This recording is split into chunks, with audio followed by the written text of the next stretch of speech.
Hey there, heroes. Welcome back. I know we haven't been putting out regular videos, but this is something I wanted to do for a long time, and I'm going to try to make it a regular thing. So this is long-term speculation. Now, this book you can find in the 50-cent bin, in the dollar bin, 100%. This is a 1995 book, so it was probably overprinted, but it was a 4-issue run. It may not have been printed as high as, you know, the regular runs were doing, almost up to 1 million issues. So I think that this was probably less, and because a lot of them were going to be in the dollar bins, their conditions are not going to be great. And that's the other thing on this long-term speculation for an investment.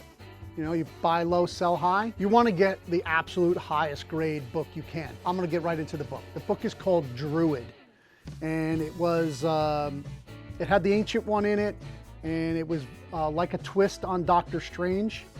But in the first issue, you get the origin of the Druid. You get 3 first appearances: Pain, Scurv, and Red Eye. And no, they haven't been, I don't believe they've been used again. In fact, Pain dies by the end of the series, but we all know nobody's dead forever in comics. So 3 first appearances in the first issue. And in the third issue, you have 2 more first appearances. You have Montague, and you have a Rope Master. So these are other 2 characters that also haven't been used again. But at any point, you get somebody from the 90s who becomes a writer, and he remembers this book fondly. He puts these characters, brings them back, and uses them again. The other thing about this is that it's a great story, right? So if you buy it in the dollar bin or the 50-cent bin, and you're getting these first appearances, at least you're going to have something really great to read in the part of the investing part. I'm primarily a reader. I have a reader-centric shop. We're all about reading the books, but I do understand that a lot of people would like an idea of what going forward could possibly invest in.